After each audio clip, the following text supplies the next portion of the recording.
The year was 1540, and beneath the glittering facade of Hampton Court Palace, a horror story was unfolding that would make even the most twisted fairy tale seem tame by comparison.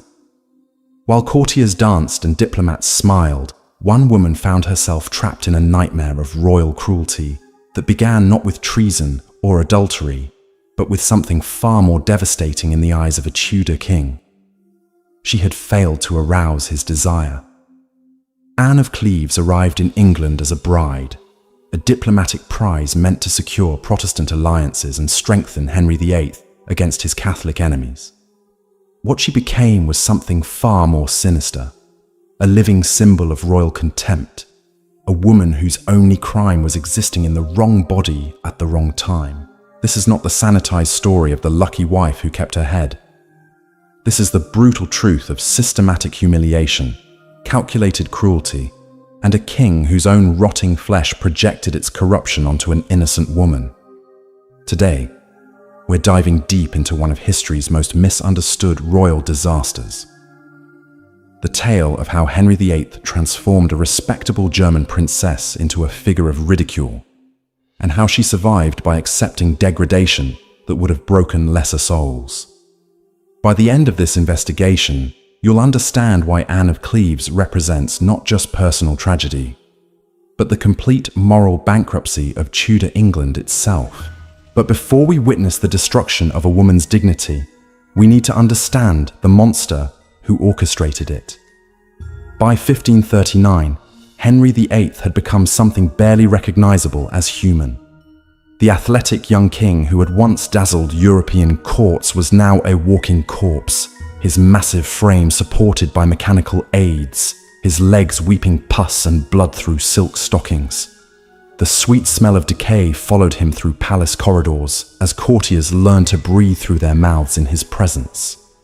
Medical experts analyzing contemporary accounts paint a horrifying picture.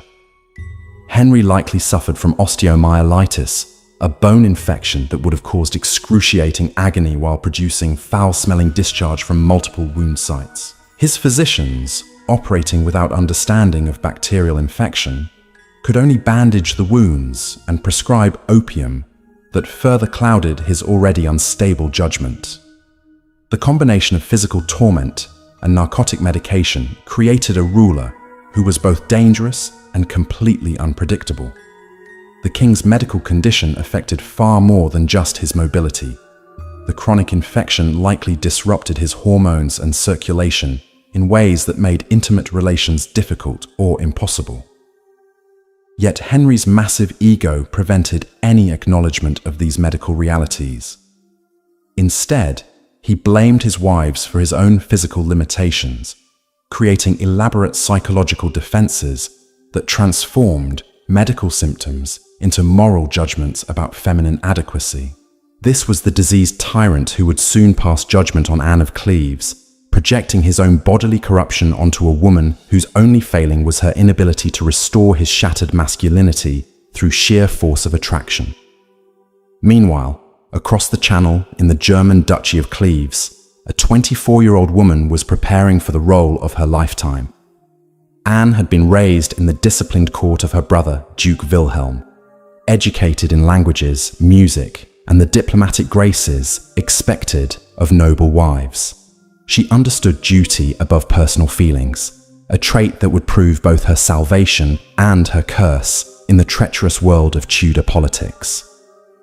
The political necessity driving this marriage cannot be overstated. England stood isolated in Europe, threatened by the Catholic alliance between France and the Holy Roman Empire. Henry's break with Rome had cost him crucial allies, and his realm teetered on the edge of diplomatic catastrophe.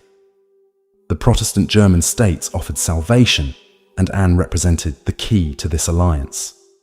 Her brother commanded respect among Lutheran princes, making this marriage not romantic theatre, but a matter of national survival.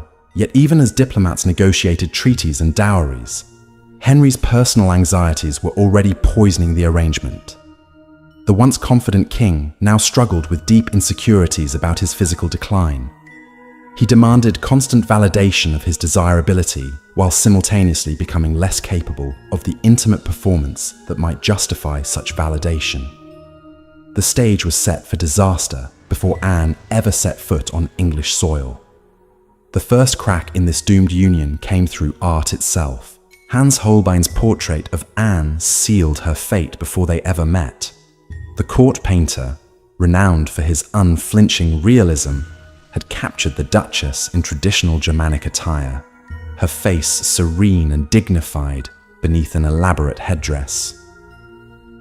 To modern eyes, she appears pleasant, even attractive, but Henry's expectations had been inflamed by diplomatic flattery and his own desperate need for validation.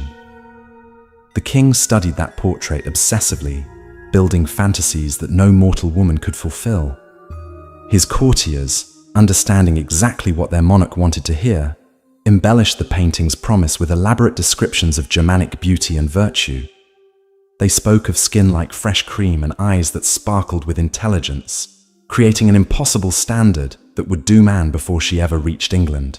When Anne's entourage finally reached English shores in December 1539, they brought with them the hopes of two nations and the weight of Protestant alliance. The Duchess herself had prepared for months to become Queen of England. She had studied English customs, practiced the language, and even learned new dance steps to please her royal husband. Her dowry chests overflowed with Germanic treasures that represented her family's wealth and status. The meeting at Rochester shattered all illusions in a single, catastrophic moment. Henry, disguised as a humble messenger in what he believed to be romantic courtly tradition, burst into Anne's chambers expecting to surprise and delight his bride. Instead, he encountered a woman who failed to recognize him, and worse still, failed to swoon at his presence. Anne, raised in the more formal Germanic court, responded with polite confusion rather than passionate recognition. This cultural misunderstanding became the first crack in their doomed relationship. Where Henry expected instant attraction and grateful submission, he found dignified bewilderment. The woman before him, foreign and unfamiliar, failed to validate his carefully constructed mythology of irresistible masculinity. Henry's immediate revulsion was palpable and witnessed by everyone present. His face darkened with barely contained fury as political necessity crashed against personal pride. In that moment, Anne became not just a disappointment, but an active threat to his self-image. The marriage would proceed because diplomatic obligations demanded it, but Henry's cruel campaign against Anne's reputation began that very day. The whispers started immediately. Courtiers who had praised the coming union now murmured about the bride's foreign ways, her unfamiliarity with English customs, her failure to meet their sovereign's refined expectations. These weren't spontaneous reactions, but calculated acts of political theatre designed to provide Henry with justification for his own inadequacies. The wedding ceremony on January 6, 1540, unfolded like a funeral masquerading as a celebration. Henry stood resplendent in cloth of gold despite his deteriorating health, while Anne wore magnificent robes that could not disguise the king's obvious disgust. Foreign diplomats strained to interpret the subtle signs of royal displeasure that rippled through Westminster Abbey's ancient stones. Anne herself maintained regal composure despite the humiliation brewing around her. Trained in Germanic court discipline, she understood duty above personal feelings. Yet she could not have comprehended the depths of English court cruelty that awaited her. This was not a celebration of love or political alliance, but the public degradation of a woman who had committed no crime beyond failing to enchant a diseased tyrant. That night, the royal bedchamber became a theatre of shame that would define Anne's entire experience in England. Henry, whose body now resembled a walking corpse more than a virile king, approached the marriage bed with all the enthusiasm he might reserve for his own execution. His leg ulcers, wrapped in stinking bandages, leaked through silk sheets while he blamed Anne for his own physical revulsion. The consummate performer who had charmed courts across Europe found himself impotent before a woman whose only crime was existing in the wrong place at the wrong time. Unable to acknowledge his own decay, Henry crafted a narrative of feminine inadequacy that would echo through history books for centuries. He complained to his physicians about Anne's body, invented stories about her smell, and suggested ways that her foreign somehow corrupted his natural masculine responses. These lies, whispered in royal chambers and repeated by sycophantic courtiers, transformed a woman's dignity into public entertainment for a court that thrived on others' misfortune. The systematic destruction of Anne's reputation had begun in earnest, and it would only accelerate as Henry's own condition worsened and his need for scapegoats grew more desperate. The court's treatment of Anne revealed the systematic cruelty that defined Tudor governance at its most vicious.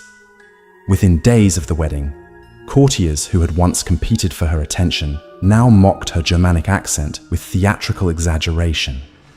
They ridiculed her unfamiliarity with English customs, turning every cultural difference into evidence of her fundamental inadequacy as a queen. Even her choice of perfumes became fodder for cruel jokes whispered behind painted fans. Ladies-in-waiting, those supposed companions and confidants, transformed into spies and saboteurs. They reported every perceived flaw to Henry's eager ears with the dedication of professional torturers. The Queen found herself isolated in a nest of vipers, where survival meant enduring daily humiliations with silent grace, while her every movement was scrutinized for signs of foreign corruption. Henry's courtiers understood their role in this elaborate performance of royal displeasure. To curry favor with their increasingly unstable monarch, they competed to devise new insults and observations that would validate his rejection of Anne. Her clothing became too foreign, her manners too Germanic, her very presence an offense against English sensibilities. These attacks were not spontaneous expressions of xenophobia, but calculated acts of political theatre designed to provide Henry with the justification he desperately craved. The transformation from queen to scapegoat happened with terrifying speed. Within weeks, Anne had become a living symbol of everything wrong with foreign influence in English politics. Pamphlets appeared suggesting that Germanic women were inherently unsuitable for English men, while court poets crafted verses celebrating the superiority of native-born beauties. This propaganda campaign served a dual purpose, normalizing Henry's rejection while preparing public opinion for the annulment that everyone knew must come. Even worse than the public humiliation was the private torment inflicted by royal physicians who examined Anne's body for evidence of the defects Henry claimed to perceive. These intimate violations, conducted under the guise of medical necessity, represented the ultimate degradation of a woman who had entered England as an honored guest and ally. The reports from these examinations, carefully crafted to support Henry's narrative, would be preserved in royal records as evidence of Anne's unsuitability. Henry's physicians, terrified of suggesting that royal health might be compromised, collaborated in blaming external factors for the king's obvious decline. They diagnosed Anne with imaginary conditions, suggesting that Germanic humours or foreign dietary habits had somehow corrupted the king's natural vitality. These medical opinions show how professional knowledge was subordinated to political necessity in Tudor England. The progression of Henry's illness can be tracked through diplomatic accounts that note his increasing isolation and erratic behaviour. By 1540, foreign ambassadors reported that audiences with the